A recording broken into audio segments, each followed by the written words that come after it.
Thor est un guerrier célèbre, connu pour être le plus fort de tous les Vikings. Lors d'une bataille très violente, ses navires de guerre furent encerclés par une multitude de navires ennemis, et il était largement en infériorité numérique. Mais cela ne l'a pas du tout perturbé. Un ennemi tente de l'attaquer, mais avec son calme habituel, il bloque son attaque et le tranche en deux avant d'esquiver deux autres ennemis et de les poignarder à mort. Un des ennemis s'approche furtivement par derrière, mais il est neutralisé par un homme géant et l'ami de Thor, Thorkell. Thorkell lui dit de faire attention, tandis qu'il utilise un seul coup de sa gigantesque hache de guerre pour tuer plusieurs ennemis, pendant que Thor court sur une bûche en bois et tue le dernier ennemi sur leur navire. Il demande à Thor s'il se sent prêt pour le combat, tout en ramassant nonchalamment un homme mort, et Thor prend un bouclier pour bloquer la volée de flèches qui arrive vers eux. Thor lui dit qu'il en a assez et qu'il va mettre fin au combat une bonne fois pour toutes, et saute sur le navire proche, courant à travers les ennemis comme si c'était du beurre avec un couteau. Il tue plusieurs ennemis avec une rapidité surprenante, avant de tirer sur un bon nombre d'entre eux sur l'autre bateau. Il saute ensuite sur un troisième bateau et tue chaque personne sur ce bateau également. Le dernier ennemi essaie de l'attaquer avec sa hache, bien qu'il soit terriblement effrayé, et Thor le transperce simplement à travers le ventre, le tuant. L'homme appelle sa femme en mourant, ce qui rappelle à Thor sa propre femme. Et il reste là une seconde, ce qui donne à l'ennemi une chance de tirer lui dans l'épaule avec leurs flèches avant qu'une horde d'ennemis ne percute son navire et ne court vers lui. Il profite de sa distraction et le désarme pendant qu'un des ennemis court vers lui pour mettre fin à ses jours, mais Thor riposte. Et les deux tombent dans la mer. Le gars essaie d'étrangler Thor pendant qu'ils luttent tous les deux pour rester hors de l'eau. Mais Thor saisit calmement l'épée de l'ennemi et le poignarde dans le ventre, mettant fin au combat. Il revient à la surface, mais décide de nager loin de la bataille et atteint la côte.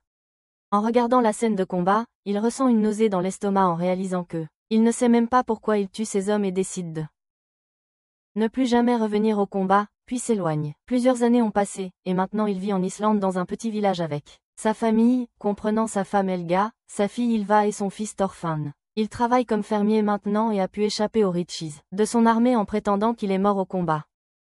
De retour chez lui le soir, un groupe d'enfants se rassemble pour écouter les histoires de Leif, un vieux gars qui est marin et a voyagé à travers le monde. Il leur parle d'un endroit chaud, où les hivers ne sont pas rudes. Et où l'herbe est toujours verte autour de vous et une brise chaude souffle joyeusement. Pour ces enfants, un endroit comme celui-ci semble plus un rêve qu'une réalité. Thor revient et dit aux enfants qu'ils devraient rentrer chez eux pour la nuit, puis s'assoit avec Leif qui lui dit que cet hiver est surtout très rigoureux et beaucoup de gens sont morts à cause du froid.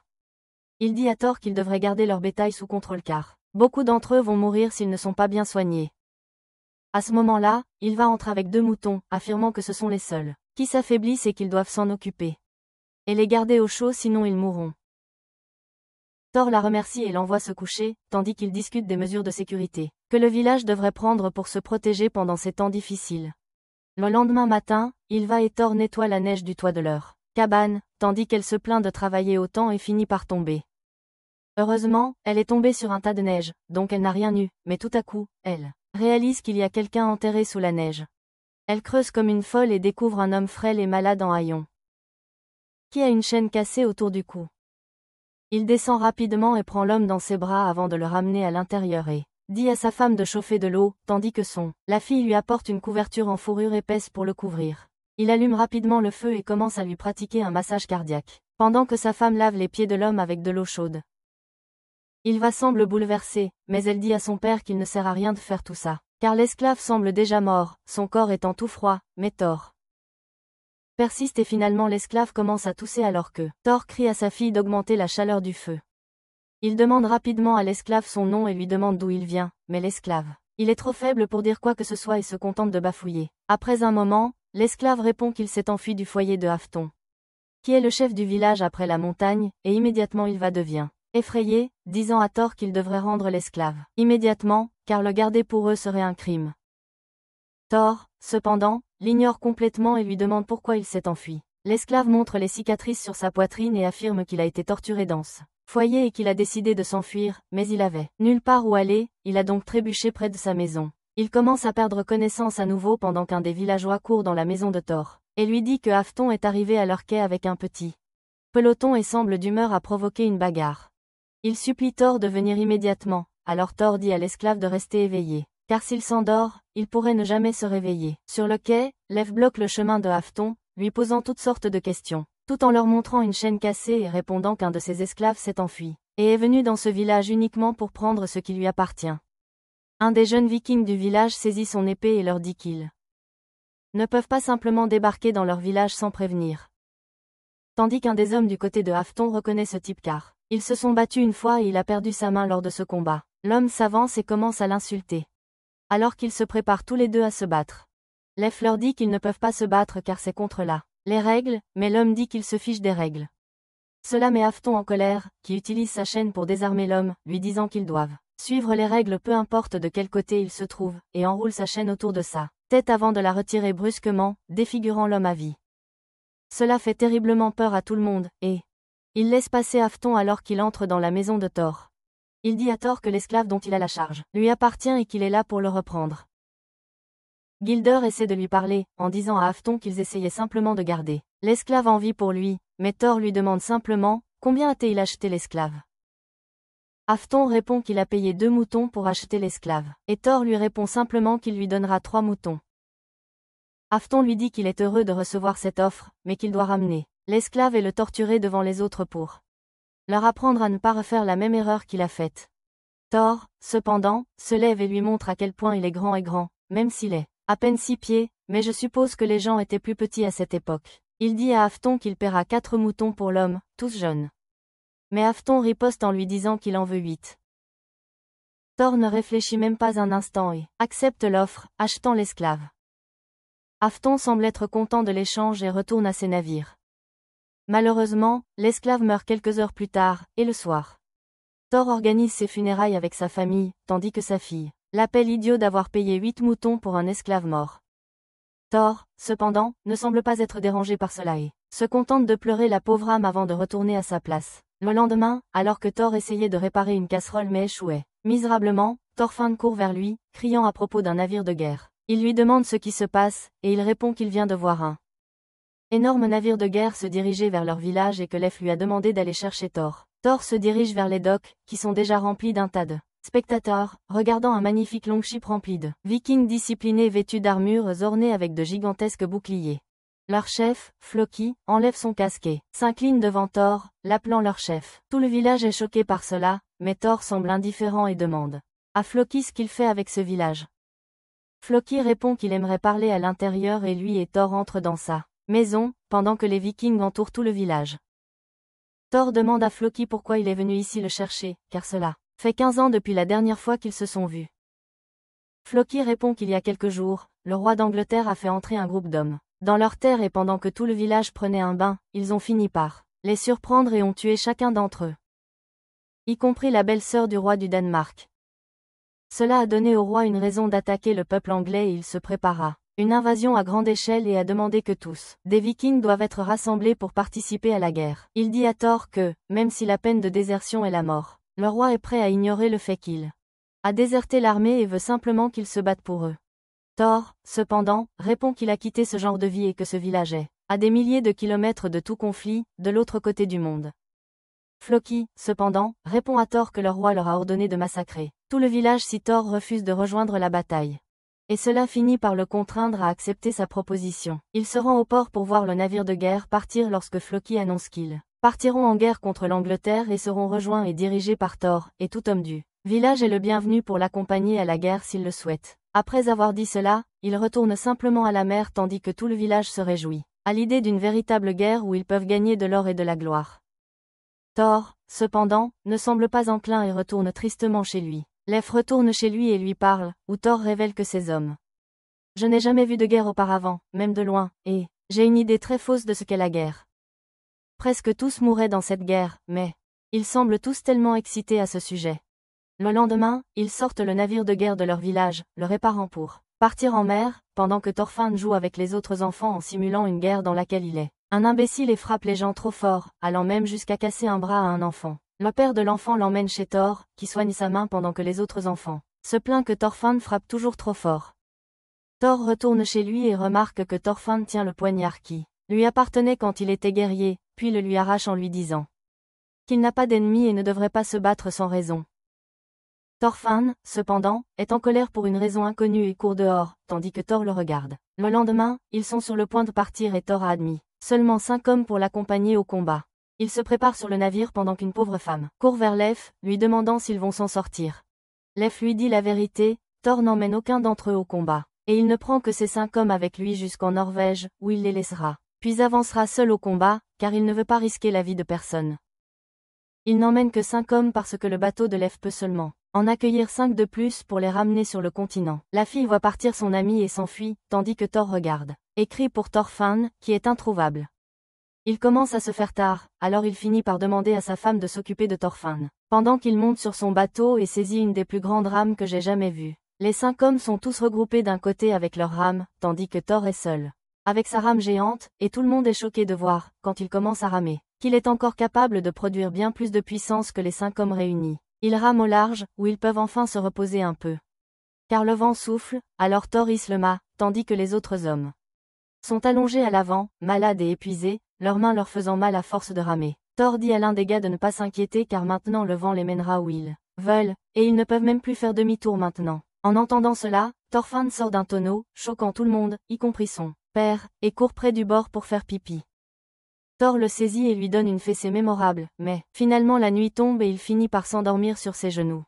Lui et un autre gars ont la garde pour la nuit pendant que tout le monde dort, et au moment où l'aube arrive, Leif leur crie qu'ils approchent d'une île où ils peuvent se reposent et se détendent un peu, et tous commencent à ramer en entrant dans une crique. En traversant la crique, Leif s'arrête car il sent que quelque chose ne va pas. Thor lui demande si tout va bien, mais il répond qu'il a l'impression que quelque chose ne va pas. Thor regarde en haut du ravin et remarque les hautes parois, se sentant assez piégé si quelque chose tourne mal, alors il dit à Leif qu'il a aussi un mauvais pressentiment et qu'il devrait reculer. Leif est d'accord avec lui, et il commence à reculer quand soudain un groupe de des débris commence à tomber d'en haut, et Thor saute sur Thorfinn pour le protéger, pendant que les autres se mettent à l'abri. Après que les débris ont cessé de tomber, ils se retournent pour voir que leur sortie a été bloquée, tandis que Leif leur demande s'ils vont bien.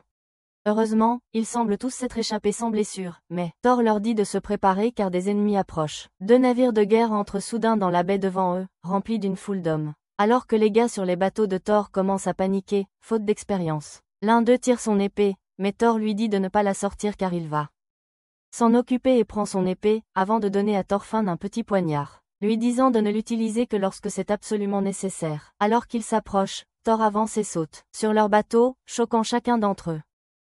Un des gars essaie de l'attaquer, mais Thor le met facilement hors de combat d'un seul coup de poing, choquant encore une fois tout le monde autour de lui. Un autre gars court vers lui, seulement pour se faire mettre hors de combat. D'un coup de coude rapide, effrayant le reste des hommes. 3 ennemis de plus tentent de l'attaquer, mais en un clin d'œil, ils sont mis KO à main nue par lui. Les hommes continuent de courir vers lui, et il ne sort même pas son épée, car il est détourné de prendre des vies et met KO chacun d'eux. Avant de se diriger vers le commandant adjoint du navire, plus de personnes accourent vers lui, et encore plus sont mis KO d'un seul coup de poing tandis qu'il avance à un rythme régulier. Saktama devrait immédiatement céder le trône de One Punch Man à Thor. Une poignée d'entre eux l'attaquent à nouveau avec des axes et des épées, mais ils se contentent de casser l'un de leurs bras, de leur donner un coup de coude au visage et de leur en donner un dans l'eau, mais aussi leur lancer une rame comme un gentleman pour qu'il ne se noie pas. Un autre homme s'élance vers lui et se fait assommer, ce qui fait vraiment peur à tout le monde à bord. Le vice-commandant, nommé Jörn, qui a mangé des champignons avant, devient complètement fou furieux et commence à détruire ses propres hommes, à les battre, leur arracher tout et même en étouffer certains. Il commence à frapper la planche sur le navire, alors les hommes essaient de le retenir pour qu'il ne détruise pas tout le navire. Mais cette bête d'homme frappe furieusement tout le monde, les blessant gravement au point que toute son équipe a peur et saute du navire pour se sauver. Thor se rend compte qu'il est devenu furieux et ne ressent aucune douleur alors que Björn frappe sa tête contre la coque en bois. Il se tourne vers Thor et lui crie à plein poumon, avant de se précipiter vers lui à une vitesse incroyable. Thor, cependant, est un vétéran de centaines de batailles et a déjà vu des hommes comme lui, et lui assène facilement un coup de poing à l'œil, le repoussant. Björn, cependant, n'a pas encore terminé et tente de l'attaquer à nouveau, mais reçoit un puissant uppercut au menton et est de nouveau renversé. Il remarque que le chef, nommé Askeladd, tire ses navires vers leurs propres bateaux, et prévoit de les envahir, mais pense à les défendre, mais est contraint de s'arrêter lorsque Jörn se lève à nouveau pour l'attaquer. Les troupes d'Askeladd commencent à poser des planches pour sauter vers l'autre navire, mais elles se brisent lorsque Thor lance Jörn vers elles, l'achevant complètement. Il saute de nouveau sur son navire et tranche le reste des planches empêchant l'invasion. Il regarde l'autre navire et réalise qu'il y a 30 hommes dessus avec un groupe d'archers en haut de la colline. Il sait qu'il peut facilement tous les prendre seul mais réalise qu'il a un Groupe de personnes avec lui qui ne peuvent pas se défendre, y compris son fils. Après avoir beaucoup réfléchi, il regarde Askeladd et le défie en duel devant les dieux et les hommes. Il leur dit qu'il peut facilement tous les éliminer seul, mais qu'il leur donne une chance de vivre. Si Askeladd gagne le duel, ils pourront faire ce qu'ils veulent. Mais s'il perd, ils devront retirer ses troupes immédiatement. Askeladd le regarde, impressionné, et lui dit qu'il acceptera le duel, puis il se rapproche de lui, face à face, avant de dégainer son épée. Thor lui demande pourquoi il risque la vie de tant de ces hommes juste pour capturer 2 vieux et une bande de garçons. Il répond que ce n'est pas une question de prendre des esclaves, mais qu'il a été payé pour éliminer Thor. Cela le choque un peu, mais il réalise immédiatement que cela doit être le travail de Floki qui avait trop peur de l'affronter lui-même. Donc il a envoyé une bande de mercenaires pour le tuer. Thor lui dit que cela n'a plus vraiment d'importance et le duel commence. Il commence à marcher vers Askeladd avec son épée dégainée, ce qui le surprend car il pense que soit Thor est un idiot trop sûr de lui, soit il est tellement incroyablement habile et expérimenté que des duels comme celui-ci, où sa vie est en jeu, ne le surprennent pas vraiment.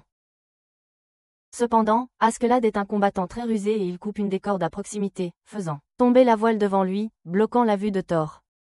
Dès que la voile tombe, Askeladd disparaît de sa position et se penche sous la voile pour essayer de mettre fin au combat d'un seul coup de son épée. Mais Thor, bien que pris par surprise, parvient à reculer, mais pas sans une blessure, car l'épée d'Askeladd le racle un peu, faisant couler du sang. Il essaie de donner un coup de pied à Askeladd, mais celui-ci esquive rapidement en arrière. Thor lui-même semble surpris en voyant du sang sortir de sa poitrine. Pendant que les ennemis crient en soutien à leur chef, Thor regarde Askeladd et reconnaît sa force avant de lui dire qu'il ne pourra pas se retenir face à un combattant aussi habile que lui, puis il court vers lui et frappe l'épée d'Askeladd avec une quantité folle de force qui choque tout le monde. Il continue à le frapper pendant qu'Askeladd essaie de tenir bon, et à un moment donné, Thor le frappe avec tellement de puissance qu'Askeladd frôle presque la chute, mais il fait rapidement des acrobaties pour esquiver la prochaine attaque et atterrit sur ses pieds. Thor ne laisse pas à Askeladd le temps de reprendre ses esprits et continue d'avancer, l'attaquant à nouveau, mais il esquive pendant que Thor le poursuit, le frappant alors qu'il est au sol. Il déclenche une autre salve d'attaque pendant qu'Askeladd réalise que son épée est brisant et éclatant en morceaux, et si cela continue, les 2 épées pourraient se casser, et tout dépendra de la chance d'être le premier à briser l'épée de l'autre. Askeladd attend son opportunité et dès que Thor lève son épée pour frapper, Askeladd passe à l'attaque et frappe son épée, la brisant complètement. Pensant qu'il a gagné, il fait un large mouvement pour finir le duel, mais il s'avère que Thor savait ce qu'il faisait et il a intentionnellement laissé casser son épée pour qu'il perde son sang-froid. Dès qu'Askeladd lève son épée, Thor frappe son coude, le désarmant et met son épée sur sa propre gorge, mettant fin au duel. Thorfinn et les autres se réjouissent de la victoire de Thor tandis que il dit à Askeladd de se rendre et de retirer ses troupes. Cependant, Askeladd reste là où il est et affirme qu'il ne peut absolument pas se rendre, car il a ses troupes derrière lui et un leader. Qui s'incline devant quelqu'un d'autre n'est pas un leader. Askeladd regarde Thor et lui dit de le tuer s'il veut gagner le duel mais il refuse, affirmant qu'il ne se servira pas de l'épée pour tuer qui que ce soit en tant que véritable guerrier. N'a pas besoin d'une épée pour commencer et le fait qu'il ait utilisé son épée contre Askeladd signifie qu'il n'est pas un véritable guerrier. Askeladd est stupéfait par cela et regarde Thor droit dans les yeux, lui disant qu'il est le meilleur guerrier avec qui il ait jamais croisé le fer et, de manière surprenante, demande à devenir leur leader car ils ne verront probablement jamais un homme comme lui à nouveau. Toute son équipe est laissée stupéfaite en regardant leur leader être prêt à abandonner le leadership pour Thor, mais il reprend rapidement ses esprits. Il dit à tout le monde qu'il plaisantait déjà.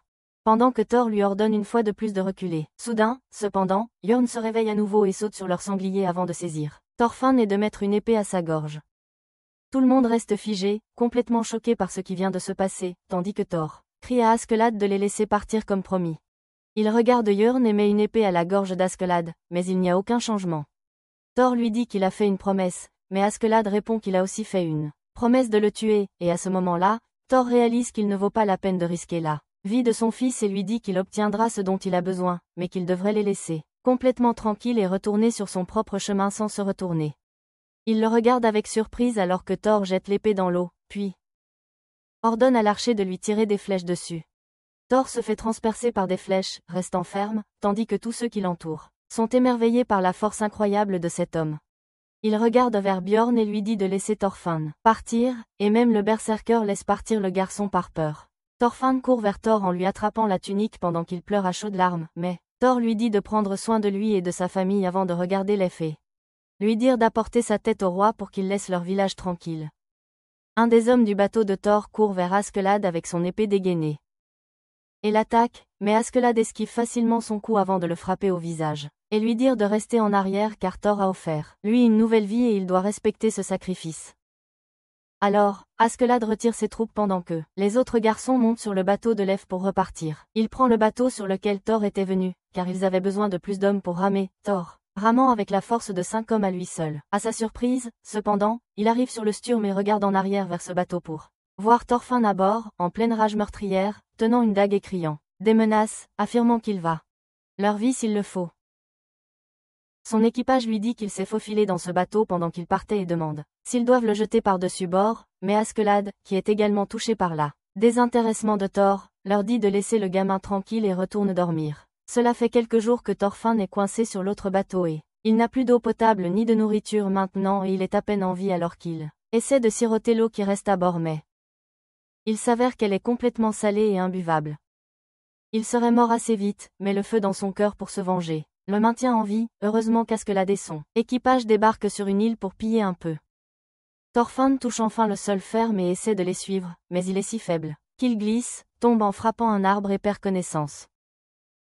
Au réveil, les hommes sont déjà tombés et soudain il aperçoit une lumière au bout de la forêt et quand il s'en approche, il est horrifié de voir qu'Askeladd et ses troupes détruisent tout le village, tuant tous les hommes et les femmes tout en empêchant quiconque de s'échapper de leur emprise. Après avoir fini de piller tout le village, ils sont profondément endormis. Thorfinn décide de jeter un coup d'œil autour et sort son poignard pour se défendre. Il marche autour du camp à la recherche d'Askeladd. Quand il le repère soudain dans une petite maison, dormant sur un lit, il prend immédiatement une épée d'un viking à proximité et entre dans la pièce, essayant de ne pas faire de bruit avant de lever l'épée au-dessus de sa tête pour le tuer mais s'arrête au dernier moment car il ne peut pas être un lâche et tuer quelqu'un dans son sommeil, alors il retourne dehors dans la forêt. Le lendemain matin, il attend près du bord que Askeladd se réveille et dès qu'il le voit marcher avec Urn, il court vers eux et défie Askeladd en duel. Il regarde Thorfinn, tenant une épée beaucoup trop grande pour lui, alors qu'il se tient là, les mains tremblantes sous le poids. Tous ses compagnons commencent à rire de Thorfinn, mais il décide d'honorer son duel et accepte le défi. Il ne sort même pas son épée et dit à Thorfinn de l'attaquer et dès que, alors qu'il charge, Askeladd esquive et Thorfinn perd le contrôle. Son épée restant coincée dans la planche en bois. Ils rient tous pendant qu'il essaie de retirer son épée, tandis qu'Askeladd s'avance vers lui et le pousse d'un coup de pied, lui disant que il aurait dû le tuer pendant qu'il dormait. Thorfinn se relève et erre dans le village le ventre vide, car cela fait quelques jours qu'il n'a pas mangé. Les troupes d'Askeladd, cependant, font un festin d'agneaux et de la viande, ce qui lui met l'eau à la bouche en les regardant. Les hommes, cependant, sont des salauds et lui jettent un os vide à sucer, que Thorfinn regarde avec envie, mais refuse de toucher et s'enfuit dans la forêt. Il aperçoit un lapin et essaie de l'attraper, mais échoue évidemment avant de trouver des noix par terre que le lapin était en train de manger. Il essaie de les manger, mais les recrache, réalisant immédiatement qu'elles sont amères et dégoûtantes. Le soir, il visite le camp maintenant abandonné et regarde à travers les os entièrement mangés, tandis que la pluie tombe et, par pure faim, il en ramasse un des os et commence à le mordiller, essayant d'en retirer de la viande, mais il échoue. Perdant complètement son courage, il se réveille le lendemain matin avec son épée volée à ses côtés, quand Shorn le remarque dans la jungle en train de cueillir des champignons. Il semble surpris qu'il soit encore en vie, mais décide simplement de cueillir des champignons et lui demande s'il s'est habitué à cette énorme épée. Thorfinn n'est cependant pas d'humeur à parler et sort son épée, l'accusant de tricher lors d'un duel, ce qui a conduit à la mort de son père. Il court vers Shorn et tente de le frapper, mais celui-ci parvient à bloquer son attaque. Avec son coude, le repousse au sol et retourne au camp, le laissant seul dans la forêt. La nuit, Thorfinn essaie de s'asseoir près du feu et de manger ce qu'il peut trouver, les os restants, quand soudain un loup s'approche de lui. Il se précipite immédiatement pour saisir son épée et la tient devant lui, mais il se souvient comment l'épée n'est pas assez bonne pour lui car elle est beaucoup trop lourde à manier. Il laisse immédiatement tomber l'épée et saisit son couteau, juste au moment où le loup essaie de l'attaquer. Thorfinn utilise son couteau pour poignarder le loup à la gorge, qui recule immédiatement, mais finit par mourir quelques instants plus tard, lui donnant beaucoup de confiance. Le lendemain, il commence à s'entraîner avec le couteau en utilisant un seau en bois comme cible et commence lentement à mieux le contrôler. Il essaie même de tuer un lapin, mais échoue car il est encore beaucoup trop rapide pour lui, et frustré, il jette le poignard seulement, pour découvrir qu'il s'est planté dans un arbre proche. Cela lui donne l'idée de commencer à apprendre à lancer des couteaux et il commence à s'entraîner sur un arbre voisin. Il persévère pendant plusieurs jours et enfin, il parvient à attraper un lapin tout seul. Et le cuisine pour avoir un repas copieux après plusieurs jours. Le lendemain, alors qu'Askeladd et sa compagnie s'apprêtaient à partir, Thorfinn sort. Une fois de plus pour l'affronter, et devant tout le monde, il le défie à nouveau en duel. Askeladd ne semble pas très enthousiaste, mais il finit par accepter le duel quand même. Thorfinn lui court dessus et lui lance plusieurs fois son poignard, essayant de l'atteindre. Mais Askeladd est un excellent combattant et esquive toutes ses attaques avec à peine d'effort et le repousse en le kickant. Thorfinn essaie de se relever à nouveau, mais il est encore une fois repoussé par lui. Puis il continue à le kick encore et encore, lui disant de se relever et de se battre jusqu'à ce que Joran lui dise de le laisser partir. Askeladd se retourne, mais Thorfinn lui lance son poignard, mais Askeladd il a rapidement réussi à l'écarter d'un coup, se sauvant ainsi. Il s'approche alors et ramasse le poignard, le lançant devant Thorfinn, qui lui dit qu'il veut un autre duel, mais Askeladd lui répond que s'il veut le défier, il doit d'abord gagner de la gloire sur le champ de bataille, et seulement alors il lui donnera l'occasion de se battre à nouveau contre lui. Thorfinn se lève tandis qu'Askeladd se dirige vers ses navires et décide qu'il gagnera rapidement de la gloire sur le champ de bataille et aura son duel où il tuera Askeladd. Enfin, l'invasion à grande échelle de l'Angleterre a abouti alors que les Vikings ont commencé à envahir le continent avec leur armée féroce, faisant peur aux Anglais. Askeladd veut avoir sa part de gloire et d'or. Il cherche donc aussi à participer à la bataille. Il remonte une rivière et voit une foule de cadavres gisant sur la berge alors qu'il accoste enfin leur bateau et commence à marcher sur le continent. Il marche à travers les cadavres sans effort car ce sont des vétérans de la guerre, tandis que Thorfinn a beaucoup de mal. Marche à travers tant de gore et l'odeur de mort. À un moment, il regarde un corps mort de près et commence à vomir par terre après avoir été pris de nausées. Il continue à les suivre et, à la tombée de la nuit, il commence à manger les noix qu'il peut cueillir, pendant qu'Askeladd négocie avec le reste de l'armée viking pour obtenir beaucoup d'or en échange de ses services en tant que mercenaire. Ils finissent par conclure un accord, mais soudain, une pluie de flèches commence à tomber sur eux. Il s'avère que les troupes anglaises ont décidé de leur tendre une embuscade lorsque les Vikings. Nous ne nous attendions pas à leur arrivée et une bataille massive éclate. Beaucoup d'hommes meurent, mais bientôt, Askeladd prend le contrôle et mène ses hommes au combat, car ils se ressaisissent rapidement et courent vers l'ennemi avec des haches et des épées, étant touchés par les flèches mais tuant quand même l'ennemi avec une férocité incroyable. Thorfinn se souvient de la promesse d'Askeladd concernant une autre chance de duel si il parvient à accomplir quelque chose, alors il sort son poignard, mais étant un enfant, il est effrayé par tout ce sang versé et soudain, un soldat ennemi s'approche de lui par derrière. Il commence rapidement à s'enfuir, mais le soldat le pousse au sol et s'apprête à l'exécuter quand Askeladd poignarde le soldat par derrière, le tuant sur le coup avant de passer à autre chose. Il se relève une fois de plus alors que le chaos s'ensuit autour de lui et soudain un autre soldat court vers Thorfinn espérant le tuer, mais cette fois Thorfinn reprend ses esprits, évite son attaque et le poignarde dans le ventre sur le côté. Cependant, la blessure n'est pas assez profonde, et le soldat lui donne un coup de pied dans le ventre, avant d'essayer de le finir avec une slash, mais Thorfinn finit par le poignarder une fois de plus dans le ventre, le tuant une bonne fois pour toutes. Il est cependant tellement traumatisé par cela qu'il commence à pleurer et à poignarder un cadavre, encore et encore, pendant que les autres regardent sa transformation soudaine d'un garçon en homme. À partir de ce moment-là, il commence à participer à bataille après bataille, courant vers les ennemis, le surprenant par sa rapidité et sa petite taille, mais en enfonçant le poignard profondément dans leur gorge, les tuant immédiatement. Il passe plusieurs années sur le champ de bataille, s'améliorant de plus en plus, apprenant de nouvelles techniques et tuant de plus en plus d'ennemis avec une facilité surprenante. Et a même sauvé la vie d'Askeladd une fois en lançant son couteau sur un ennemi qui allait l'attaquer par derrière.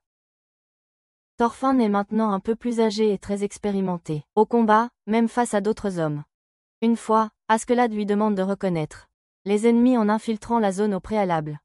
Il finit par accepter, mais les choses ne se passent pas comme prévu, et il se retrouve encerclé par plusieurs soldats et leurs chiens. Il tue un des soldats, mais les deux autres l'entourent et l'un d'eux le maintient au sol, tandis que l'autre s'avance pour le tuer, mais Thorfinn attrape rapidement la dague à la taille de l'ennemi et l'utilise pour le poignarder à la gorge avant d'esquiver l'attaque de l'autre gars et de le tuer aussi. Il décide d'essayer de s'enfuir, mais soudain deux autres gardes arrivent à cet endroit et il est contraint de les combattre et de les tuer également. Au moment où Meg tombe, il commence à s'enfuir car il a subi une blessure par flèche, tandis que les chiens le poursuivent, menés par les soldats ennemis. Il parvient à s'échapper d'une manière ou d'une autre, mais à cause de l'épuisement et de la perte de sang, il finit par s'évanouir près de la rivière. Le lendemain, il est trouvé par une vieille dame et sa fille qui passaient par là, et elle l'emmène chez elle, le bande avant de le mettre au lit. Après un moment, il se réveille et est complètement choqué de se voir dans une telle position, mais il regarde autour de lui et voit une vieille dame inoffensive et une fille en train de préparer à manger. Il regarde rapidement autour de lui et trouve ses dagues, juste, au cas où, mais la vieille dame lui dit de ne pas s'inquiéter. Elle lui propose de s'asseoir avec eux à la table de nourriture et dès qu'il commence à manger, il ne peut pas s'arrêter car il est tellement affamé. La vieille dame lui sourit tandis que la jeune fille exprime son inquiétude à propos du fait qu'il ne semble pas appartenir à l'Angleterre et lui dit qu'il pourrait être un enfant viking, et les bergers pourraient leur causer beaucoup d'ennuis. La vieille dame la fait taire cependant en lui disant que Jésus ne lui pardonnerait jamais si elle refusait d'aider un enfant. Soudain, la jeune fille commence à se gratter la tête et réalise avec horreur que Thorfinn est couvert de puces. La vieille dame le sort le soir et commence à peigner ses cheveux en enlevant ses puces tout en lui disant qu'elle avait un fils qui avait son âge mais qu'il est mort il y a 2 ans à cause d'une fièvre.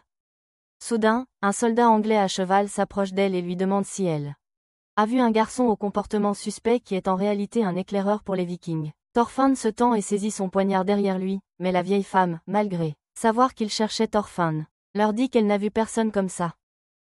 Quand le soldat demande qui est le garçon, elle répond simplement que c'est son fils. Le soldat s'éloigne et tous les deux retournent à l'intérieur de la hutte. La mague tombe et la fille est outrée contre sa mère pour avoir protégé un éclaireur viking devant un soldat tandis que la vieille femme affirme que le garçon n'est qu'un enfant. Thorfinn, cependant, se dirige simplement vers le feu et prend une torche avant de dire à la vieille femme de s'enfuir.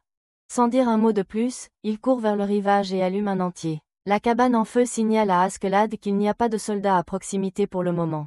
Beaucoup de villageois courent vers le feu pour voir ce qui se passe tandis que certains gardent court pour l'éteindre, mais l'un d'eux se révèle être le soldat qui cherchait Thorfinn et le reconnaît en tirant son épée. Thorfinn tue 3 soldats tandis que les spectateurs regardent horrifiés, y compris la vieille femme qui l'avait abrité. Le dernier soldat tente d'attaquer mais Thorfinn esquive immédiatement et le poignarde 2 fois dans le dos et dans la poitrine, le tuant sur le coup. Il regarde la vieille femme et lui crie de s'enfuir en lui disant qu'elle va mourir si elle reste ici pendant que le reste des villageois commence à s'enfuir. La vieille femme pleure simplement alors que les Vikings débarquent enfin de leur bateau et commencent à envahir le village, tuant chaque personne qu'ils peuvent attraper et réduisant tout l'endroit en cendres. Les hivers sont de retour et Askeladd veut obtenir autant d'or que possible avant que la neige ne tombe et que les combats ne deviennent plus difficiles, mais la campagne en Angleterre a été interrompue à cause de la neige, alors il tourne son regard vers la France. Car tout le monde sait que la France ne peut même pas gagner contre un tout petit en pantalon cargo avec un pistolet à eau. Ils observent une bataille entre 2 factions opposées, des forces françaises pour prendre le contrôle du royaume. L'armée assiégeante semble avoir un commandant idiot qui ne connaît rien aux tactiques de guerre et même si elle a le nombre, elle continue d'envoyer ses troupes au mur, qui ne font que se faire repousser par une force bien plus petite. Askeladd observe la bataille et, après l'avoir vue être vaincue une fois encore et en courant en arrière, il sourit en coin et dit à ses troupes que ils vont voler tout le trésor de ces idiots. Tous ses followers pensent qu'il veut combattre contre les gens qui assiègent parce qu'ils semblent être stupides. Ils sont dans une mauvaise position, mais Askeladd leur dit qu'ils vont se battre de leur côté et capturer le château pour eux. Il semble un peu surpris, mais décide de lui faire confiance quoi qu'il arrive. Askeladd appelle Thorfinn, qui est maintenant devenu un adolescent émo armé de des poignards sur le champ de bataille et est l'un des guerriers les plus féroces de leur armée. Il dit à Thorfinn qu'il doit aller voir le commandant de l'armée rouge et lui dire qu'il est nul en bataille et qu'il ne sait pas ce qu'il fait. S'il veut gagner, il doit conclure un contrat avec eux et leur donner la moitié de l'or capturé après la prise du château. Il lui dit de transmettre ce message puis de rester dans le camp pour observer leur stupidité et de faire un rapport s'ils prévoient des mouvements idiots. Thorfinn, cependant, fixe Askeladd avant de lui dire qu'il a été. Il se bat sur le champ de bataille depuis plus de 4 ans maintenant et a tué d'innombrables hommes pour lui, mais il n'a pas obtenu ce qu'il mérite. Askeladd se moque de lui et lui dit qu'il lui donnera plus tard une poignée de pièces d'or. Mais Thorfinn s'emporte et lui dit qu'il veut son duel pour pouvoir le tuer et venger la mort de son père. Tous les autres hommes sont choqués par cette déclaration tandis qu'Askeladd le regarde, et lui promet que s'il lui apporte la tête d'un commandant, alors il l'affrontera en duel. Thorfinn ne dit pas un mot de plus et court vers le camp de l'armée rouge. Il arrive au camp au coucher du soleil, où il est arrêté par les gardes qui refusent de le laisser entrer, pensant qu'il pourrait être un espion envoyé par l'armée bleue et tente de le capturer, mais Thorfinn en a assez et attrape le bras d'un soldat. Le tord et lui met une dague à la gorge, lui ordonnant de le conduire auprès de son chef. Il arrive enfin à une table où est assis un nain incestueux qui ressemble plus à un animal qu'à un humain, en train de dévorer de la nourriture. Thorfinn lui dit qu'il est là pour transmettre un message et lui explique que son chef, Askeladd, tend une main d'amitié et de partenariat, ce qui est là la seule chance que Fatih a de gagner cette bataille contre l'armée bleue. S'il accepte, alors le fort sera attaqué le lendemain matin et il tombera d'ici le soir, mais s'il refuse, l'armée d'Askelad le détruira demain. Et prendra paiement de l'armée bleue à la place. Fatih essaie de menacer Thorfinn en lui disant qu'il peut lui trancher la gorge maintenant. Mais il répond que s'il meurt, Askelad supposera automatiquement que la réponse était non et qu'il sera attaqué demain. N'ayant pas d'autre choix, Fatih accepte et Thorfinn sort pour lui envoyer le signal à travers une série de flèches enflammées. Le lendemain matin, l'armée rouge prend position et se prépare à assiéger le château une fois de plus, mais il n'y a aucun signe d'Askelad et de son armée, ce qui rend Fatih parano. Thorfinn lui dit simplement d'attaquer et que les Vikings rejoindront bientôt, alors Fatih envoie ses hommes charger à nouveau les portes pendant que l'armée bleue les tue un par un. À distance sûre avec leurs arbalètes. Thorfinn demande à l'un des soldats qui est le général de l'armée bleue, et il pointe vers un soldat portant un casque orné, et c'était tout pour Thorfinn qui commence à courir vers le château à toute vitesse. À ce moment-là, les arbres derrière l'armée rouge commencent à bruisser et des centaines de Vikings en sortent, portant plusieurs dracars sur leurs épaules et courant à toute vitesse vers le château. Cela choque chaque personne alors qu'ils courent aussi vite qu'ils peuvent et jettent les dracars dans la rivière avant de monter à bord et de commencer à naviguer autour du château pour entrer dans le village derrière. Les soldats au sommet commencent rapidement à tirer sur les Vikings avec leurs arbalètes, brisant leurs boucliers, mais de l'autre côté, Thorfinn a sauté la rivière et commence à grimper le long du mur comme Spider-Man avant de tuer un tas de gens, ce qui attire toute l'attention sur lui alors que les ennemis sont stupéfaits qu'un gamin puisse entrer dans leur château comme ça. Cela rend le travail d'Askelad facile alors qu'il atterrit rapidement sur un sol ferme pendant que Thorfinn commence à se diriger vers le général. Un des soldats essaie de l'attaquer, mais il lui coupe les doigts avec sa dague, avant de saisir son épée et de faire une imitation de Zoro. Tous les soldats sortent leur épée, mais elles ne valent rien face à la sienne qui l'écrase. En avançant vers le général, tuant quiconque ose se mettre en travers de son chemin avant d'esquiver le reste des soldats et de se diriger en ligne droite vers le général. Avant que le général ne puisse même sortir son épée, Thorfinn utilise la sienne pour décapiter en un seul coup, mettant fin à sa vie en un instant. Cependant, la tête finit par tomber dans l'eau, et il veut la montrer à Askelad. Alors il saute lui-même dans l'eau pour la récupérer. Ce qui embrouille complètement tous les ennemis. Askelad, quant à lui, atterrit au sol et commence à dévaster tous les soldats ennemis avec sa propre armée et même s'il envoie des renforts. Ceux-ci ne sont rien pour ses troupes qui détruisent et pillent tout ce qu'elles peuvent mettre la main dessus. Au moment où le commandant de l'armée rouge parvient à franchir la porte d'entrée, il remarque que chaque ennemi a été complètement tué et sont horrifiés d'apprendre que les Vikings ont pris chaque pièce d'or qu'ils ont pu trouver et sont partis à la voile. Thorfinn attrape enfin le drakkar et sort de l'eau, jetant la tête du général devant Askelad en lui disant de se battre maintenant. Alors qu'il tient la tête du général et comme promis, Askelad lui dit qu'il accepte son duel mais qu'ils se battront sur un sol solide et non sur un bateau. Ils atteignent enfin le village auquel appartiennent Askelad et sa compagnie et il semble encore assez fertile pour qu'ils puissent y faire paître les moutons. Dès que leurs longues embarcations approchent de la terre, tous les villageois se rassemblent pour accueillir les héros qui ont remporté de nombreuses des victoires et ont rapporté des trophées du monde entier. Ils déchargent tout le trésor sur la terre et Thorfinn passe simplement devant chaque villager, même en croisant l'un des jeunes qui lui dit immédiatement de s'excuser, mais un seul regard de Thorfinn a suffi pour le faire reculer complètement, effrayé. Askelad s'approche du chef du village pour discuter du partage de l'argent et des autres affaires avant de lui demander d'être le témoin de son duel. Ils se rendent enfin sur un terrain où la foule les entoure. Alors qu'Askelad et Thorfinn s'affrontent. Tous les villageois sont choqués de voir un petit garçon défier l'invaincu. Askelad en duel et croit fermement qu'il va mourir d'une mort très triste mais Shorn semble observer attentivement car il sait que Thorfinn est devenu beaucoup plus fort qu'il ne l'était auparavant.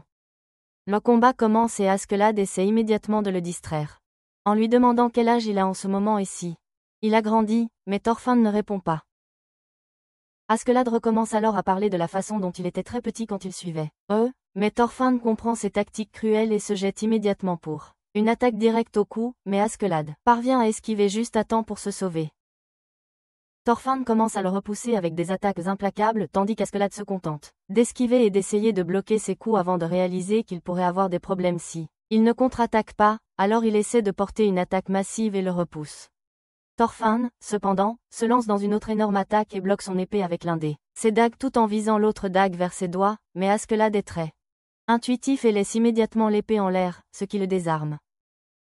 Avant que Thorfinn puisse attaquer, cependant, Askelad essaie de saisir ses mains mais Thorfinn recule immédiatement, lui donnant la chance de ramasser son épée tombée. Askeladd commence soudain à parler à Thorfinn, affirmant qu'il ne se souvient même pas de qui était son père ou de quel était son nom, disant qu'il devait être un homme très faible et insignifiant, sinon il s'en serait sûrement souvenu. Cela met Thorfinn dans une rage folle alors qu'il crie et se jette pour un coup puissant. Ce qui est exactement ce que Askeladd voulait qu'il fasse, et il contre-attaque immédiatement. Son attaque est le pouce au sol avant d'écoller son épaule et de remporter le combat. Il s'éloigne en disant à Thorfinn qu'il doit encore beaucoup travailler, s'il veut un jour avoir une chance de le battre. Ce soir-là, tout le monde s'assoit à l'intérieur de la tente chaleureuse pour manger beaucoup de nourriture et boire de bon alcool, car ils sont enfin de retour chez eux et célèbrent leur victoire, mais Thorfinn n'est nulle part à voir, car il est sur le bateau de son père où il ressent du réconfort et de la sécurité malgré le froid glacial. Il dort là, assis, rêvant à son père lui parlant quand. Soudain il sent un bras s'approcher de lui et il sort immédiatement son poignard qu'il pointe vers la gorge de l'agresseur. Il s'avère que ce n'est qu'une esclave qui tombe en tremblant en lui disant qu'elle a reçu l'ordre d'Askeladd de lui apporter de la nourriture. Il commence à manger sa nourriture avec avidité tandis que la fille lui demande pourquoi il est dehors et s'il est lui aussi un esclave. Il la regarde avec dégoût et lui dit qu'elle est une guerrière, contrairement à lui, et que s'il avait été à sa place, il aurait tué le propriétaire et serait parti en tuant quiconque aurait essayé de le poursuivre. Mon Dieu, ce type n'a aucun charme. Les hivers sont enfin terminés et les Vikings poursuivent leur quête de conquérir l'intégralité de l'Angleterre. Ils marchent jusqu'à Londres où ils font face à un mur gigantesque devant Thorkill le Grand. Il était autrefois membre des Vikings et combattait aux côtés de Thor, mais pour une raison. Il a maintenant décidé de se ranger du côté des Anglais et agit en tant que leur commandant. Les navires vikings attaquent sans relâche, mais Thorkill est un homme d'une force extraordinaire et d'une puissance monstrueuse, qui lance simplement une hache et démembre une poignée d'hommes en riant tout au long du chemin. Cela baisse le moral de l'armée, qui a une peur folle de cette bête monstrueuse. Compte tenu des pertes qu'ils subissent, Floki décide d'aller parler avec Thorkill, qu'il croit travailler avec les Anglais pour l'argent, alors il part pour lui parler. Il navigue jusqu'au pont où il commence immédiatement à se faire tirer dessus par les archers tout en leur criant qu'il est ici avec le message. Enfin, Thorkill apparaît et met un terme au archer avant de saluer Floki comme un vieil ami. Floki lui dit que le roi du Danemark veut qu'il quitte le camp des Anglais et rejoigne son armée et il lui pardonnera d'avoir trahi les Vikings et lui permettra de garder sa vie et sa gloire, mais s'il refuse, il sera tué sans aucune pitié. Il lui dit que le roi du Danemark est même prêt à paye-lui le double de ce que le roi d'Angleterre est prêt à payer. Thorkill réfléchit un moment mais répond ensuite que l'Angleterre est extrêmement faible en termes de force militaire comparée aux Vikings et que si on les laisse à leur propre disposition, ils perdront la guerre en quelques jours. Floki pense que Thorkill revient enfin à la raison quand il apporte soudainement un énorme rocher sur ses épaules et dit à Floki que s'il rejoint les Vikings, la guerre se terminera immédiatement et ce ne sera pas assez amusant. Il affirme qu'il veut être dans l'armée d'Angleterre parce qu'il est amusant de se battre contre les Vikings face à des adversaires plus forts. Floki crie immédiatement à ses troupes de reculer tandis que Thorkill lance le rocher géant sur eux et ordonne à ses hommes de les arroser de flèches pendant qu'ils reculent aussi vite que possible. Les Vikings décident de lancer une attaque totale avec une flottille de dracars tout en étant tirés par les Anglais. Heureusement, ils parviennent à atteindre le pont et commencent immédiatement à essayer de couper la base. Ils commencent à lancer des pierres, mais les Vikings sont très tenaces et ignorent les attaques tout en coupant le pont en entier. Thorkill, cependant, n'est pas du genre à se laisser ignorer, car il sort une grosse bûche avec une extrémité pointue et la jette sur le bateau, le détruisant complètement. Il commence à lancer une série de ces bûches, provoquant beaucoup de chaos, et quand il a fini, tous les navires ont été détruits. Et tous les soldats tués, les survivants reculent. Les Anglais semblent se réjouir, pensant qu'ils ont enfin gagné, quand soudainement, on remarque qu'un long navire approche du logement d'Askeladd. Avec ses troupes et Thorfinn à la voile, tenant un bouclier. Askeladd a donné à Thorfinn pour mission de tuer Thorkel et lui a promis que s'il y parvient, il sera récompensé par un duel. Les ennemis commencent immédiatement à lancer des pierres et à tirer des flèches, mais Askeladd parvient à rapprocher le navire suffisamment pour que Thorfinn puisse sauter. Thorkel remarque immédiatement la faim dans les yeux de Thorfinn et hurle aux autres soldats de ne pas le toucher et qu'il combattra seul contre lui.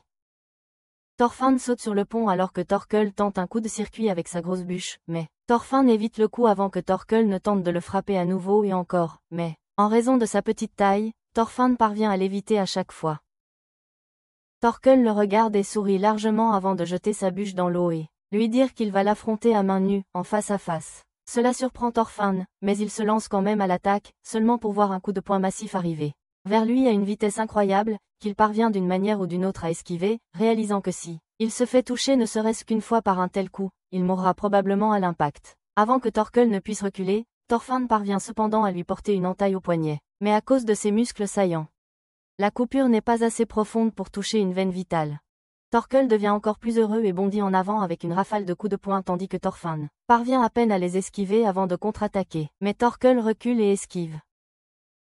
Thorfinn réalise que tous ses points faibles sont beaucoup trop hauts et qu'il doit le tromper, alors il court vers lui en feintant une attaque basse, forçant Thorkel pour le frapper, mais il esquive le coup de pied et le frappe à l'arrière de la jambe, le faisant perdre son équilibre et essaie immédiatement de lui poignarder le visage, mais à sa surprise, Thorkel utilise sa main comme un bouclier et reçoit le coup de couteau sur sa main avant de le jeter au sol.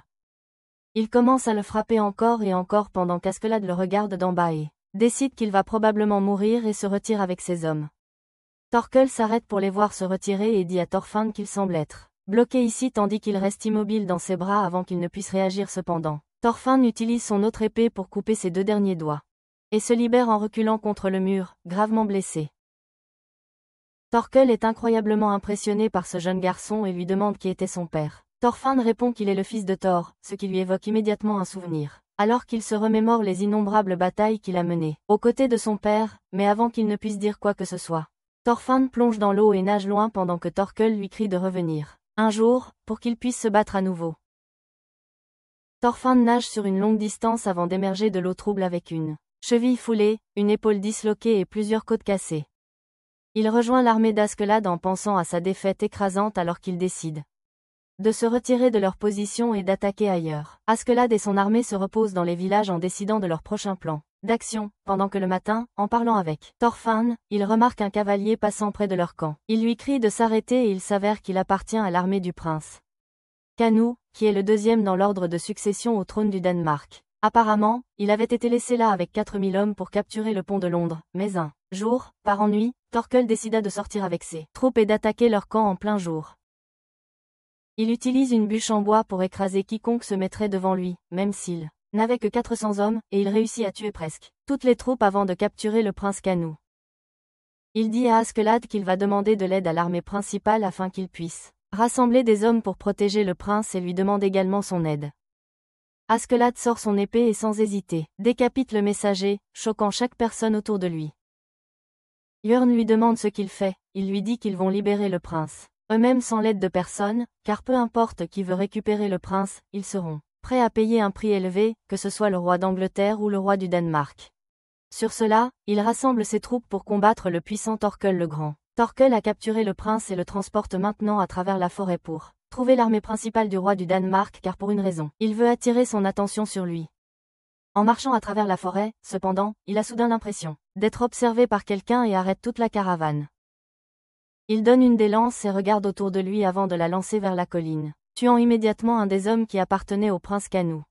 Les soldats se montrent du haut de la colline et annoncent qu'ils sont des hommes du prince, et qu'ils sont ici pour libérer le prince avant d'annoncer qu'ils sont 2000. Thorkel dit que c'est des conneries car selon lui, personne ne révélerait ses véritables chiffres à moins de mentir. Cependant, il laisse immédiatement le prince et ses complices quitter sa garde et s'approcher du côté de ses soldats, choquant tout le monde. Il s'avance alors et dit à leur commandant que maintenant qu'il n'a plus le prince Canute, le commandant ne peut plus trouver d'excuses sur le fait qu'il n'a pas pu gagner parce qu'il avait peur que le prince soit blessé. Ragnar, le professeur et gardien du prince, dit aux hommes de se retirer immédiatement car la sécurité du prince est la priorité absolue, mais à cause des provocations constantes de Thorkel, les hommes s'énervent et dégainent leurs épées pour le combat. Une bataille massive éclate, où les forces des deux côtés se battent férocement. Mais Thorkel décide de devenir une lame B et commence à découper les gens en morceaux avec ses énormes haches de guerre, comme s'il s'agissait de morceaux de viande dans un mixeur. Sa démonstration agressive de force effraie tout le monde, alors qu'il tue une multitude d'hommes et tranche à travers les arbres simultanément d'un seul coup d'arme. Ragnar leur crie de reculer et de protéger le roi, car il ne veut pas replay de la bataille de London Bridge, mais Thorkel n'est pas du genre à reculer et continue à tous les tuer, ayant l'air déçu car il ne semble y avoir à peine 400 hommes contre lui, ce qui n'est pas du tout amusant. De l'autre côté, Askeladd est prêt avec son unité et il répand de l'essence dans toute la forêt avant de l'enflammer. Thorkel détecte immédiatement l'odeur de charbon et regarde autour de lui pour voir un énorme incendie de forêt se déclarer. Le feu atteint la bataille et commence à brûler des gens vifs tandis que la fumée épaisse rend difficile de voir ce qui se passe autour d'eux. Ses soldats lui conseillent de reculer, car cette calamité naturelle n'est pas quelque chose qu'ils avaient anticipé, mais Thorkel est extrêmement intuitif et reconnaît que ce n'est pas une catastrophe naturelle, mais quelqu'un qui met intentionnellement le feu à toute la forêt. Askeladd et son groupe regardent les hommes en feu au sol avant qu'ils ne donnent le feu vert à Thorfinn, qui est aspergé d'eau sur sa cape et reçoit la course la plus rapide, pour aller ramener le prince à Askeladd. Il charge dans le feu sans peur avec son cheval tandis que les troupes de Thorkel sont capables de localiser le prince et de l'entourer, complètement en tuant les hommes qui le défendent. Cependant, avant qu'ils ne puissent le reprendre, Thorfinn se jette entre eux en lançant son manteau et en disant au prince de rester où il est car il est là pour le sauver. Les hommes ne pensent pas beaucoup à lui et décident de l'attaquer, mais Thorfinn esquive immédiatement, et poignarde l'homme dans le cou, le tuant sur le coup. Tous les ennemis se tendent à cette démonstration d'agilité et de compétence quand soudain, Thorkel arrive de la fumée en saluant Thorfinn, comme un vieil ami lui disant qu'il lui a manqué. Il montre à tout le monde les doigts que Thorfinn a coupés et leur dit de ne pas le prendre à la légère ou ils mourront d'une mort plus rapide qu'ils ne peuvent cligner des yeux. Il regarde Thorfinn et lui demande s'il est vraiment le fils de Thor et lui demande comment il connaît son père. Thorkel répond qu'il a combattu aux côtés de Thor pendant de nombreuses années et affirme que Thor est la seule personne au monde qui est même plus forte que lui. Après avoir dit cela, Thorkel recule dans la fumée en disant à Thorfinn qu'il est en train de lui remettre un prince pour l'instant, mais qu'il doit courir aussi vite que possible, car Thorkel le poursuivrait constamment. Thorfinn ramène Cnut et le reste de ses hommes vers Askeladd qui s'incline devant le prince tandis que Ragnar le réprimande en disant que mettre le feu à la forêt alors que le prince était aussi à l'intérieur était un acte insensé et imprudent, mais lui dit qu'il peut seulement lui confier la sécurité du prince maintenant. Askeladd marche à travers le pays en essayant, pour échapper à Thorkel qui est à ses trousses. Essayant de capturer à nouveau le prince Cnut, Askeladd sait que ses forces sont bien plus petites que celles de Thorkel et qu'elles ne feront pas le poids face à lui. Il continue de marcher et arrive près d'une rive où il trouve un homme en train de pêcher sur un bateau. Il lui demande s'il peut transmettre un message au commandant du petit royaume du pays de Galles de l'autre côté de la rivière, et il accepte. Il lui remet une lettre et lui dit de se dépêcher avant de retourner auprès de ses troupes, puis il se remet en marche. Il s'arrête près d'une colline et un des hommes d'Askeladd, qui a une ouïe extrêmement fine, écoute attentivement pour détecter toute activité pendant que Ragnar, le gros enfoiré, pleure, en disant qu'il devrait continuer à marcher et ne pas s'arrêter. Askeladd arrive sur les lieux et le gars chinois étrange, doté d'une bonne ouïe, lui apprend que Thorkel a pris beaucoup de terrain, et qu'il n'est qu'à une journée de marche d'eux. Cela met les troupes en mode panique, car soudainement, le gars chinois dit à tout le monde d'arrêter de parler, car il écoute encore un peu plus avant de faire un geste sur une colline en affirmant qu'il y a 2 espions là-bas. Avant qu'ils ne puissent agir, cependant, les espions prirent la fuite et s'enfuirent immédiatement. Askeladd dit à ses troupes qu'elles doivent marcher immédiatement et il commence à avancer. Les troupes commencent à se fatiguer de marcher sur la terre ferme car elles sont bien plus habituées à naviguer en mer, mais elles se forcent à marcher, sinon elles seront tuées par Thorkel. La nuit tombe et tout le monde dort d'épuisement. Sauf Askeladd qui décide de ce qu'il faut faire ensuite. Björn s'approche de lui et lui dit qu'il devrait aussi se reposer un peu car il est debout depuis des jours maintenant, mais Askeladd lui répond qu'ils n'ont pas assez de temps et qu'ils doivent bouger s'ils veulent vivre.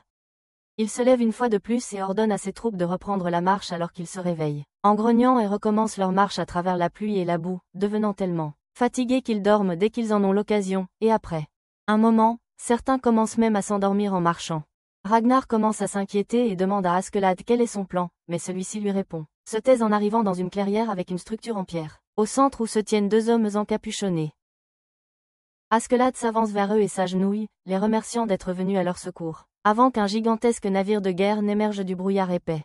Il traverse la rivière jusqu'au royaume de Galles, qui a toujours peur d'être envahi par les forces anglaises. Il décide donc de former une alliance avec les Danois. Les troupes se sentent beaucoup plus revigorées maintenant qu'elles ne craignent plus d'être tuées dans leur sommeil par Thorkel ou ses hommes. Ragnar loue l'ingéniosité d'Askeladd avant de lui dire de demander au commandant les navires de guerre afin qu'ils puissent remonter la rivière et rejoindre l'armée principale. Cependant, Askeladd décline en disant que le pays de Galles est un petit royaume et ne peut pas leur offrir 3 navires de guerre. Il lui dit qu'ils vont marcher à travers le royaume pour rejoindre la principale armée, mais Ragnar lui dit que c'est beaucoup trop dangereux pour le prince de traverser l'Angleterre. Askeladd appelle Thorfinn et lui assigne le rôle de garde du corps personnel de Canute en disant à Rangir qu'il est l'un des meilleurs combattants de toute sa force et qu'il protégera Canute. Thorfinn regarde avec colère Askeladd avant de lui dire qu'il acceptera de le faire si il lui promet un autre duel une fois que cela sera terminé, et il accepte. Thorfinn regarde le prince qui ressemble plus à une princesse et se cache immédiatement derrière Ragnar après avoir eu peur de Thorfinn. Le commandant du pays de Galles s'avance vers Thorfinn en pensant qu'il est le prochain Prince, mais Askeladd le redirige vers Canute, que le commandant pensait être la femme de Thorfinn. Il dit que Canute a l'air d'un faible, ce qui met Ragnar en colère, mais avant qu'il puisse dire quelque chose, le commandant demande à Canute s'il promet de rester en dehors de l'affaire du pays de Galles et de ne jamais l'envahir une fois qu'il aura le trône en Angleterre. Canute se cache derrière Ragnar et lui chuchote quelque chose à l'oreille avant que Ragnar ne commence à dire au commandant ce que le prince veut, mais le commandant lui dit de se taire car il parlait au prince. Il leur dit alors qu'ils parleront plus tard avant de s'éloigner. Il recommence à marcher tandis que le commandant dit à Askeladd qu'il a déjà conversé avec les habitants du royaume voisin, et ils sont prêts à les aider. Ils arrivent enfin à un point où ils voient deux hommes encapuchonnés sur la route lorsque soudain Jörn arrive près d'Askeladd et lui dit que le Chinois aux oreilles étranges les a entendus conspirant contre eux et pense que c'est un piège. Askeladd empêche immédiatement le commandant de s'approcher d'eux et soudain une bande d'archers surgit du sommet de la colline, leur lançant des flèches. Le cheval d'Askeladd est touché par plusieurs flèches mais, heureusement, il peut sauter sans prendre de coups. Askeladd crie à ses soldats de ne pas riposter pendant qu'il regarde le gars qui se tient devant lui et lui demande ce qu'il veut. Le gars se présente comme Acer et lui dit qu'il ne peut pas laisser les Vikings entrer dans leur royaume pour quelque raison que ce soit, et qu'il va les tuer immédiatement s'il avance davantage.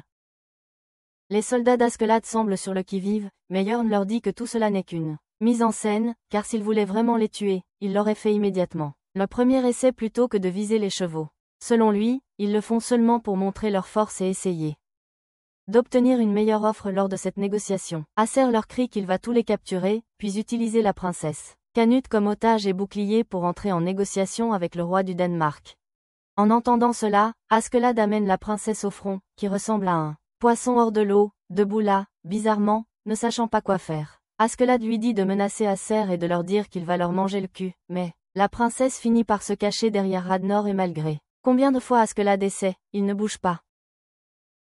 Finalement, Askeladd regarde le général du pays de Galles et lui dit qu'il va révéler son plan à Acer et en finir rapidement, puis il ordonne à ses hommes de se calmer pendant qu'il, accompagné du général du pays de Galles, marche vers Acer pour négocier.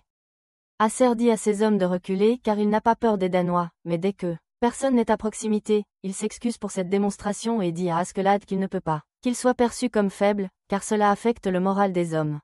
Askeladd lui dit qu'il veut simplement traverser ses terres et rien d'autre. Mais Acer répond qu'il a aussi une réputation à préserver et ne peut pas permettre aux Danois de simplement traverser son royaume sans être inquiétés. Il dit à Acer qu'il est le fils de Lydia, une femme d'origine galloise, qui descend de la lignée du roi Arthur, le célèbre héros de Bretagne.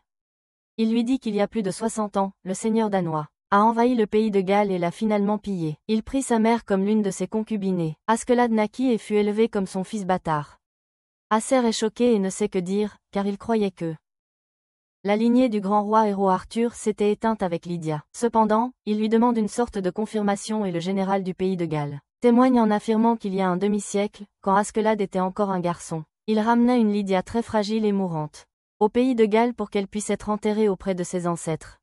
Askeladd les regarde et leur dit qu'il déteste autant les Danois et qu'il prévoit de mettre CNUT au pouvoir tout en gagnant son respect afin de pouvoir le contrôler de l'intérieur. Acer commence à rire de ce plan incroyable que propose Askeladd et lui dit qu'il doit lui remettre toutes ses armes, car il fera semblant qu'ils sont des prisonniers pour qu'ils soient en sécurité et qu'Acer ne perde pas son respect. Askeladd accepte et retourne vers ses forces en leur disant de rendre leurs armes, ce qu'ils font sans poser de questions. Il s'approche alors de Ragnar et lui dit de lui remettre son arme, mais il refuse, lui disant qu'il doit protéger CNUT et qu'il ne donnera pas son arme. Askeladd regarde Thorfinn et lui dit de donner le poignard mais il le regarde, et lui dit d'aller se faire voir avant de le poignarder. Askeladd finit par les laisser seuls car il sait qu'il vaut mieux ne pas discuter avec des idiots têtus. Acer escorte toutes les forces danoises sous le couvert d'être des prisonniers tandis que les Gallois les observent depuis les buissons, ayant entendu des histoires sur la cruauté des Danois. Des monstres féroces qui mangent des humains avec un peu de maillot au petit déjeuner. Après avoir traversé le territoire, Askeladd recommence à montrer le chemin pendant que Thorfinn reste à l'arrière avec la princesse. Il remarque que la princesse le regarde beaucoup, alors il lui dit de parler si elle a quelque chose à dire, sinon d'arrêter de le regarder. La princesse répond qu'il n'est pas un lâche et qu'il refuse seulement de parler souvent. Parce qu'il est de la royauté et que ses mots ont des répercussions. Ragnar et Askeladd sont choqués de voir CNUT parler à quelqu'un d'autre qu'à Ragnar. Thorfinn le regarde et l'appelle à nouveau lâche, ce qui met CNUT en colère alors qu'il se lève et commence à dire à Thorfinn qu'il n'a aucune idée de comment ces mots peuvent provoquer une guerre totale, et c'est pourquoi il ne peut pas conclure un Accorde quelque nature que ce soit sans y réfléchir. Les hivers sont de retour alors qu'ils traversent le terrain accidenté du royaume d'Angleterre. Entourés par leurs ennemis, ils n'ont nulle part où aller et personne vers qui se tourner pour demander de l'aide. Alors qu'ils marchent à travers la neige profonde, ne prenant des pauses que parfois pendant la journée, l'un des gars commence à raconter l'histoire de Thor au prêtre, lui expliquant comment il était un guerrier qui a vaincu à main nue 30 de leurs hommes sans en tuer un seul, mais qui a quand même fini par mourir à cause de son amour indéfectible pour son enfant. Cela intéresse vraiment le prêtre qui pense qu'un homme comme ça doit être un chrétien car il croit que tous les Danois sont des monstres cruels envoyés sur cette planète pour détruire l'humanité, mais les soldats lui disent qu'il était un Norseman, qui adorait les dieux nordiques mais croyait que tuer n'est pas un moyen de mener sa vie et affirmait qu'un vrai guerrier n'a jamais besoin d'une épée. Le prêtre écoute tout cela et boit une bonne quantité d'alcool avant de s'endormir à nouveau. Cette nuit-là, les hommes recommencent à marcher pendant que Ragnar se plaint à Askeladd en lui disant qu'ils auraient dû attendre la fin de l'hiver car ils n'ont plus de nourriture, et aucun abri pour les protéger de la tempête. Askeladd, cependant, lui dit qu'ils continueront d'avancer, quoi qu'il arrive, sinon ils succomberont simplement à la mort. Le Chinois aux oreilles étranges leur dit qu'il entend beaucoup de bruit tout près. Tout le monde se met en alerte mais il leur dit que lui, on peut entendre des femmes et des enfants ainsi que des hommes. Ils réalisent immédiatement qu'il doit y avoir un village à proximité. Ils regardent à travers la tempête et aperçoivent enfin une lumière, qui filtre à travers les maisons au loin dans un petit village. Ils se dirigent tous vers le village tandis que le prêtre court rapidement et commence à crier aux villageois de fuir car les Danois viennent pour les tuer, mais avant qu'ils puissent aller très loin, il est capturé par les hommes et est sévèrement battu. Briorn entre dans un foyer rempli d'enfants, d'une femme et d'un homme. Il s'approche d'eux et prend un des bols avant de le goûter. Il n'aime pas le goût de la bouillie qu'il mange alors il la recrache et jette la fumée par terre, ce qui met en colère la femme. Elle se lève et lui dit de ne pas gaspiller la nourriture. Cependant, Briorn est un grand délinquant et immédiatement, il frappe la femme, tandis que les enfants commencent à pleurer. Son mari essaie rapidement de la relever, mais Briorn met une épée près de son visage et lui dit de sortir toute sa nourriture immédiatement, s'il veut vivre, ce que le gars veut. Les forces d'Askeladd rassemblent tous les villageois en un groupe et emportent toute leur nourriture pendant que l'homme leur supplie de laisser au moins la moitié de la nourriture pour eux, car ils peuvent survivre avec autant de nourriture pendant l'hiver, mais Askeladd leur dit qu'ils n'ont plus à s'inquiéter de survivre à des hivers maintenant. Il s'approche du prêtre qui est attaché à un arbre et lui dit que s'il essaie encore de faire quelque chose comme ça, il sera tué sur le champ. Ragnar dit à Askeladd qu'il ne devrait pas tuer les villageois, mais il répond que ils n'ont pas assez de nourriture pour subsister, et si on les laisse partir, les ennemis sauront immédiatement où ils se trouvent. Donc, la seule solution est de les tuer. Il appelle ses hommes et leur ordonne de massacrer les villageois, ce qu'ils font sans la moindre hésitation, puis ils reprennent leur marche.